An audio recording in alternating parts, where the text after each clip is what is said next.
Hey everybody. I hope that if you're watching this video, you are doing well and having a blessed week. My name is Jack Teroni, and I'm the pastor here at Faith United Methodist Church in the Stroudsburg area.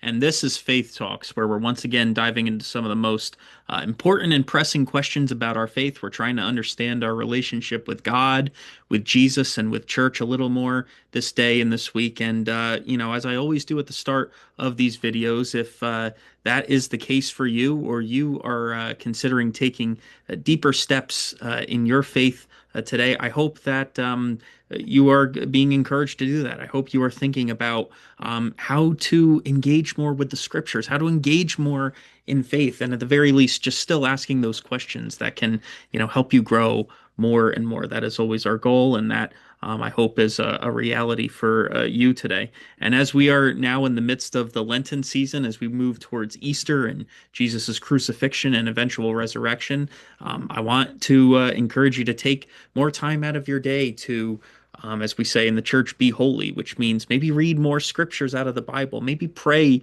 to God more, or have some more moments of meditation where you're just sitting there and kind of having some, relaxing moments, or just a time with your thoughts and everything. That's always good for each and every one of us who are so much on the go and everything. It's good to have just those moments of spirituality. So, just another thing that I encourage you all to do, not just in the Lenten season as we are in. It's a good time to start now, but, anytime, all the days of our lives. And this video today, we're going to start a new series that I thought I would do as not just the pastor of the church, but for these faith talk videos, and that is to focus on the disciples of Jesus. And it's particularly, an interesting time to look at it because we are entering towards the season of Easter. We are moving towards the season of Easter, and so many people have heard the disciples referenced, and everything. We consider ourselves as followers of Jesus, disciples of his today, even. But who were some of his closest disciples when Jesus was among us walking in the flesh? Who were they? What do we know about them? How did each of them work with, in, and through Christ and deepen their relationship with God in the process? That's something that I want to talk about in these next couple of weeks as a series, and we'll continue on to do these. And this might even last past Easter time and everything, but I still feel like it would be a great thing to dive into. If you've ever really heard about Jesus, chances are you've heard the word disciples before, but who? It's a good question to focus on. Who were they really? Were they perfect people? Were they pastors? Were they, somehow more holy than everybody else? Or were they ordinary people just like you and me? And we'll look at that through that series. We'll explore the lives of Jesus's closest followers, his disciples. We'll focus on who they were. We'll focus on what it meant in general to follow Jesus, and what their life was actually like following him. We'll look at more of them individually in the next couple of videos, but at first, we should talk about just, what it meant to follow Jesus and what their routine was like. That's what I want to focus on today. Kind of what was their kind of practice as a disciple? What was their routine? How did they go from place to place? What was their, kind of relationship with Jesus like as they were following him? We're going to look at that, and that's what I would encourage us to do today. And we will be reading some scriptures. So again, have your Bible out if you want to maybe follow along with some of the scriptures that I'm going to read. But let's start with the word itself, the word disciple. What does a disciple define as? A disciple is a follower, right?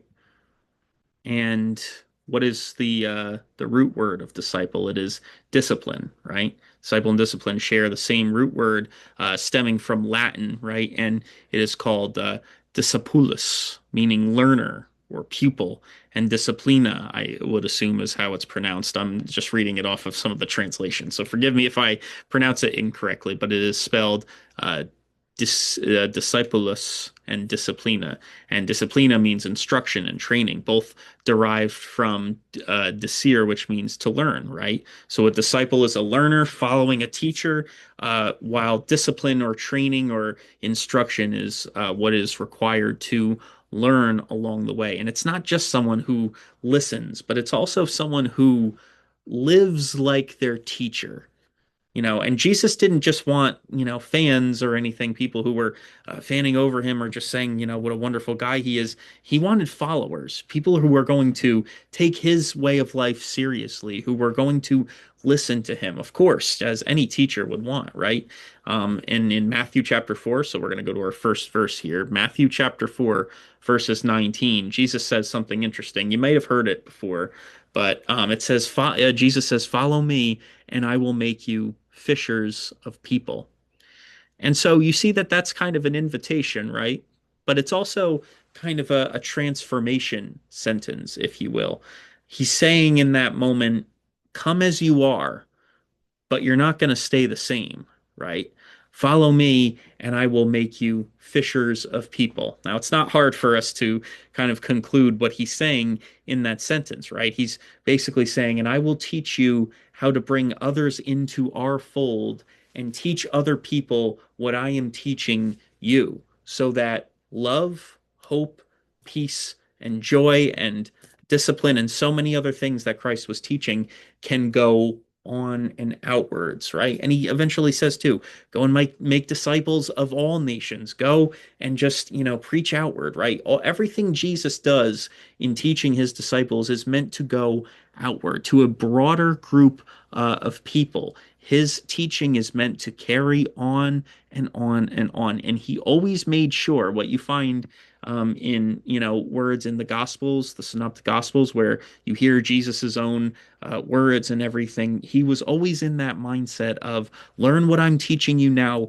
so that you can go share it with other people. Always about passing it on. That was something he knew was important always. Maybe, someone who really was a master communicator, was a master, as we would say in this day and age, network builder, right? He knew how to make friends. He knew how to make, connections with everybody. And when they met him, when they heard what he had to say, they would be transformed or they would be encouraged to live a better way of life.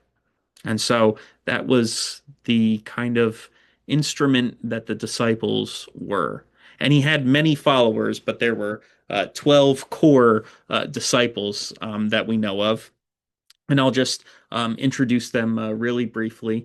Made a little list here. The first one is Peter, right? Simon Peter. You probably have heard his name before. Now, Peter is a bold, he is an impulsive, a natural leader. He leads with his mind, as we would say today. He leads with his gut, right? He has a lot of, gut feelings and everything, and he speaks his mind about certain things. But he's respected amongst the disciples as, the natural leader even below Jesus, right? So that's Simon Peter. Again, we will focus on all these names in later videos because there's so much to say about each of them, right? We're going to go to Andrew, right, who is Peter's brother.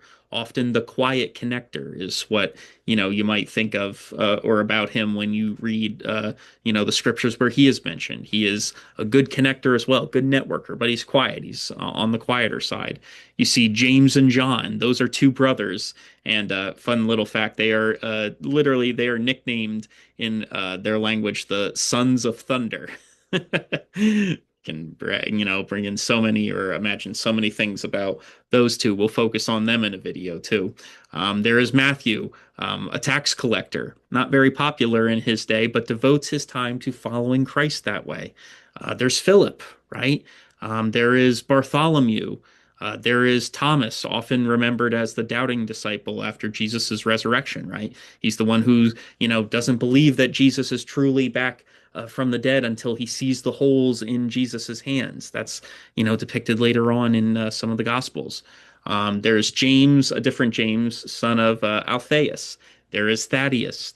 There is Simon the Zealot, who is very politically connected. He's very politically intense to the society of his time, but he is still very much following Jesus and trying to, build laws, build the law of the day around what Jesus teaches and discover a new way, a more excellent way.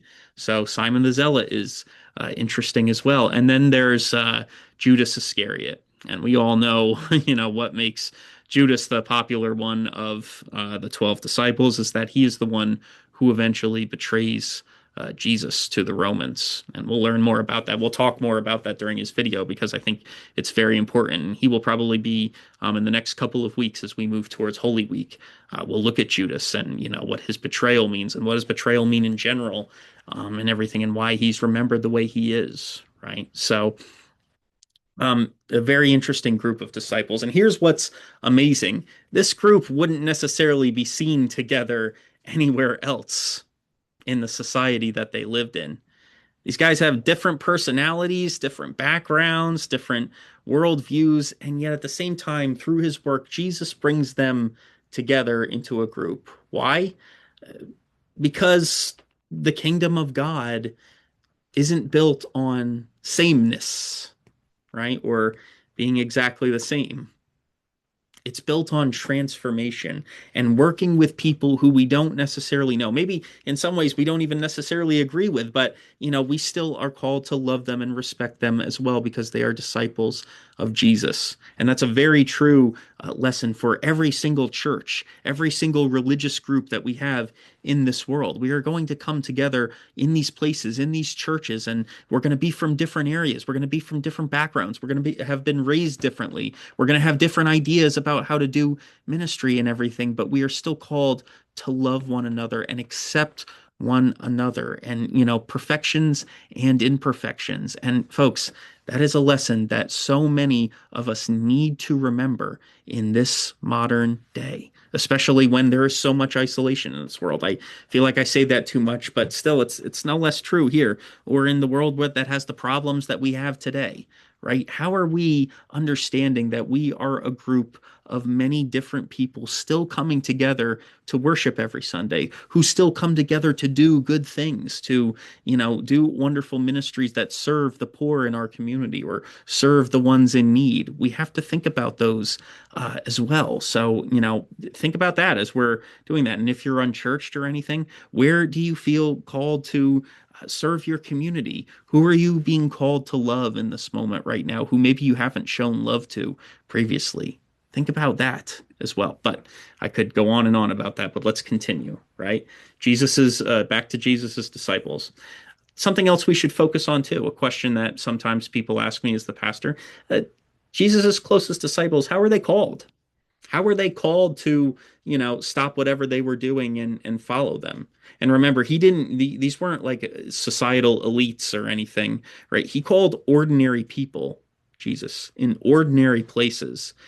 Here's another example later on in Matthew, I believe. It's Matthew chapter 4, verses 18 through 20. So if you want to turn there and read it along with me, let's read it. In Matthew 4, verses 18 through 20, says this: As Jesus was walking beside the Sea of Galilee, he saw two brothers. Come and follow me, he called out to them. At once they left their nets and they followed him. So they were fishermen, right? They were working class people, and they just left and followed him. No 5-year plan, no backup strategy or anything. That just trust. They trusted him, right? One might argue some of the greatest trust. Sometimes if someone, goes to you at your work space right now and just walks up right to your desk or, to the middle of the workspace where everybody's desk is and says, "Hey, come and follow me right now." Would you leave your work immediately right now and go and follow them? That would probably be hard to do, especially if you didn't really know them very well. But these disciples, they just had a feeling in their heart, I understand. And I would imagine as pastor and leader, I must imagine that God put a gentle call, or God put it in their heart to trust this man and follow him, and knowing that this was going to be something good for them. Very moving, very powerful. That's what following Jesus looked like. It is letting go of control of everything. It is in many ways stepping into the unknown, right? It's trusting that he is worth it, and that serving God is worth it. Powerful to think about. Another question we should think about for the disciples too. How did they live? What did life look like for them on the road following Jesus? Because what did they actually do? It wasn't just sitting in a classroom. It's not like they built one specific school somewhere or, made their own plot of land or anything. They traveled, they walked a lot. They traveled from town to town with Jesus through places like Galilee and Samaria and Jerusalem. And I should note, too, several years ago, I had the blessing of going on a pilgrimage to Israel in the state of Palestine. And so many of these places that we visited, I mean, we visited Jerusalem, we visited Bethlehem, we visited Jericho, we visited Nazareth, we visited so many places, along the Jordan River and everything where Jesus has done his ministry. They were not very close to each other. If you were walking, it would take quite a long time to get to, days upon days. And, we were driving there, and each time it took us a couple hours, and we had this really nice big coach and this big bus. And I can attest, as someone who's been there, I can attest that these locations were not as close to each other. So they were often traveling, always on the move. And so, I'm sure that was grueling at times, traveling town to town with Jesus. Luke later on in his Gospels in chapter 8, verse 1, it actually says something interesting. It says, Jesus traveled from one town and village to another, proclaiming the good news of the kingdom of God. The 12 were with him. So it's counting right there that the 12 disciples were with him and they were constantly on the move. They were walking dusty roads, right? They were oftentimes bunking in ordinary people's homes, people who were kind enough to let them in and let them stay with them. They were sharing meals with strangers, right? They were crossing lakes and other terrain. They were teaching right on hillsides. They didn't have their own church. And Jesus calls his disciples and everyone who listens him to establish a church on this rock. I will build my church. He wants this idea of ecclesia that we now know today and everything, but they weren't doing any of that. They didn't have buildings of their own. They were teaching, in local natural places, on hillsides, alongside water and everything. They had very, few actual buildings or structures for their own. So that's something interesting to think about too. And the disciples along this time, they are all learning by watching Jesus. They're watching how he treats people. They're watching how he prays. They are watching how he responds to conflict. They are watching how he heals people. And, the disciples cannot heal people in the way that Jesus did, but they are, still recognize his teaching and saying, help the people with healing from illness in some way. Do whatever you can to help them. And that's exactly what we as the church try and do today. We try and go, prayerfully. Every church has some ministry where they try and go and help people who might be sick or visit them and just give them, some blessings along the way, even as they're going through tough times. That's important here too. It's something the disciples had to do a lot, right? They're watching all this. And something else is, worth noting too. Sometimes they get it wrong. Sometimes they make mistakes along the way a lot.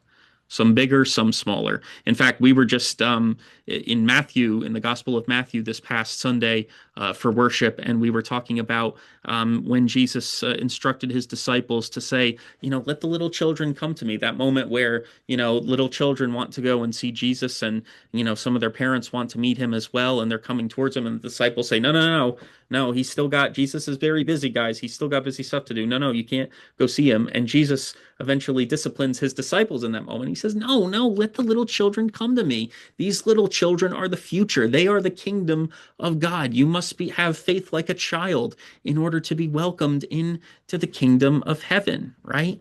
So just one little example there of where the disciples sometimes learned important lessons or how they screwed up right in front of Jesus. And he doesn't get mad at them. He forgives them, but encourages them to try it a different way next time, right? Pertinent lessons for each and every one of us as disciples in this day and age, too. Think about that. They defended the disciples and Jesus. They depended on others for hospitality. That's an important thing to point out too. I wrote down here Luke chapter 10, verses 5 through 7 is an interesting one. Jesus tells them, when you enter a house, first say, peace to this house.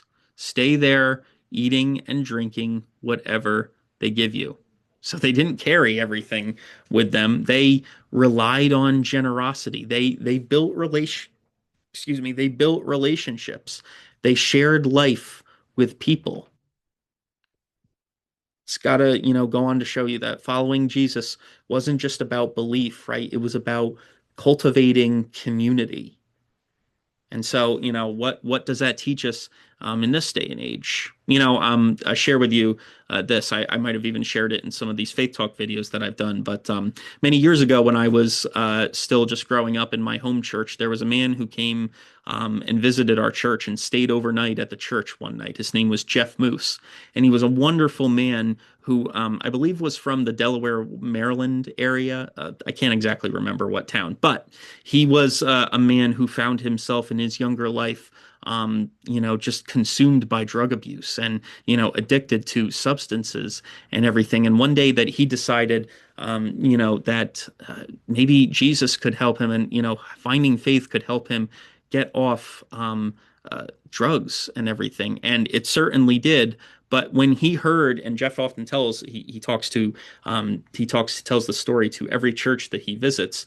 He said that when he read and heard the story of the disciples going from place to place, he decided, you know what, I'm just going to do that. I'm just going to, put a backpack around my shoulders and I'm going to go and I'm going to walk across this country and I'm hopefully going to meet new people and stop at these churches and places. And so he said his journey often started in churches, and churches were willing to share some things with him, like share a meal with him or share some toiletries and things like that. Helped him, just take care of himself in the most basic way and everything. But he said something beautiful happened when he started just traveling across the country.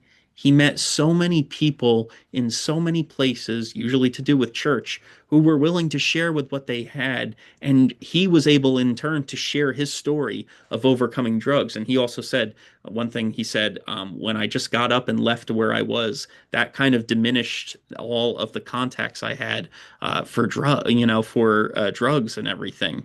And I thought, wow, I never thought of it that way, that he just got up and left, and that kind of helped him to, go through a cleansing process of, withdrawal and everything. And while it was hard, he said it was the best experience of his life. And I'll never forget his story that he shared. I don't know where the gentleman is today. I hope he's still alive and well, and I hope that he is still going and sharing some stories and everything, and walking across the country from one part of it to the other. But boy, what a moving story it was. And I share that because, there's very modern stories of people doing that in this day and age too, living like Jesus and the disciples were, going from place to place and being, treated with generosity and, building relationships, sharing life with people.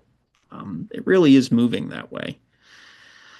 Something else that we were talking about in terms of the disciples, and actually in one of our Bible studies that we're doing here at the church, the cost. What does it cost to follow Jesus?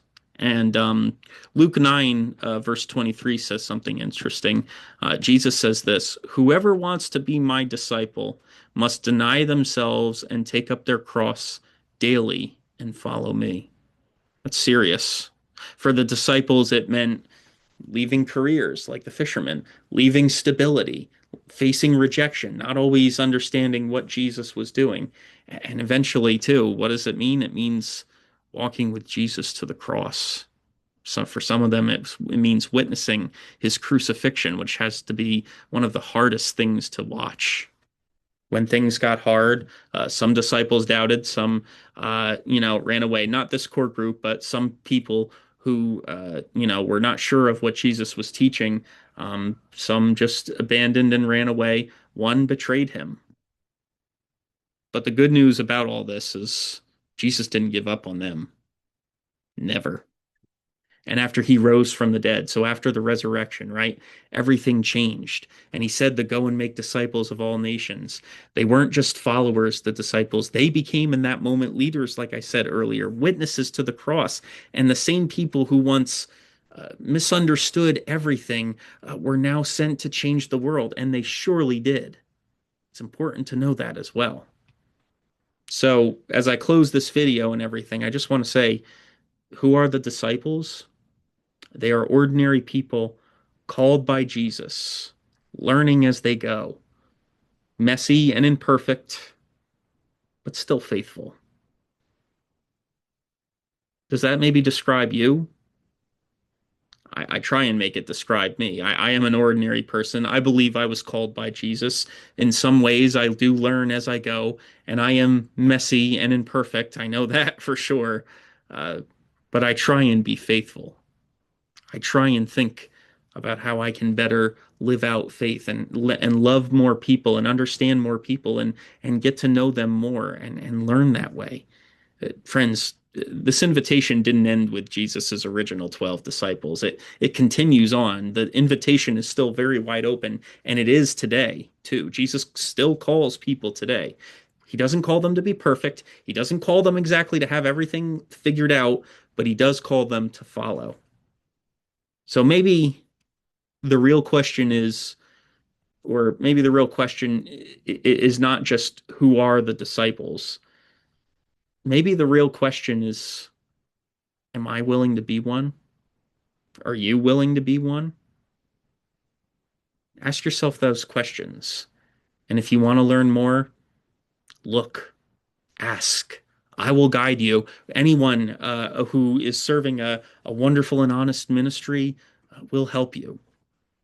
This place, this church, the people that we build and call can guide you in that. We love you and we want the best for you. Be thinking about that. Be thinking about what it means to be a disciple. Be thinking about what it means to take up your cross and follow Christ. Be thinking about how we can live a more honest and a more genuine life in this day and age when this world so desperately needs everything that Jesus has to offer. Truly, really, in the simplest ways. Next time, we're going to start diving deeper into the specific disciples, beginning with one of the most fascinating and relatable, Simon Peter. And that'll be next week. And then as Good Friday also gets closer, I do want to look at Judas Iscariot and, why he betrayed Jesus. What are, the elements of betrayal and how can we not be so, deceived as Judas was, or how can we not be so conceited that way. It's probably a better word than deceived because Judas was not really deceived by much or anything. But that's what we're going to look at. We're going to look at what makes each and every disciple special and how we might learn from them and their work with Jesus. I hope that you'll join me for that. Make sure you continue to grow. And if this video, makes a difference for you, share it around or something. And friends, especially as Easter gets closer, I want to say, if you do not have a church family to worship with, I would invite you to our church here at Faith United Methodist Church. We worship at 8 a.m. and 10 a.m. on Sundays. We worship online on YouTube at 10 a.m. on Sundays. We're also trying to begin streaming on Facebook as well so that more people can see us. I hope that that will be a reality for you. This is a wonderful place where you can come and grow and be loved and welcomed. Think about that. And if you want to learn more, simply ask. I would love to talk with you more. If you have doubts or questions that you want answered, let me know about that too. There's communication options on our website, stroudsburgfaith.org. Let's continue to grow and love together. Why don't I share a quick prayer before we go? God, I thank you for the stories of the disciples and learning the imperfect, but at the same time, beautiful people that they were. I pray that it gives us some thoughts about how we continue to live as disciples in this modern day that we are in. I hope that it gives us some perspective. Continue to guide us, continue to help us grow, continue to inspire us through the work of your Son, Jesus Christ. For it is beautiful, and it is why we do what we do and love how we love, serve how we serve, live how we live. I pray this all in the name of your Son who taught us to pray this prayer that we now pray, saying, Our Father, who art in heaven, hallowed be thy name. Thy kingdom come, thy will be done, on earth as it is in heaven. Give us this day our daily bread, and forgive us our trespasses, as we forgive those who trespass against us. And lead us not into temptation, but deliver us from evil. For thine is the kingdom, and the power, and the glory forever. Amen. Friends, I hope that, again, like I said earlier, I hope you learned a little bit today. I hope that you're being continued and encouraged to pursue your faith, continue to walk the walk and talk the talk, continue to love as God has loved you, and let's continue to grow together, especially as we move towards Easter. Blessings and keep the faith. We'll see you later.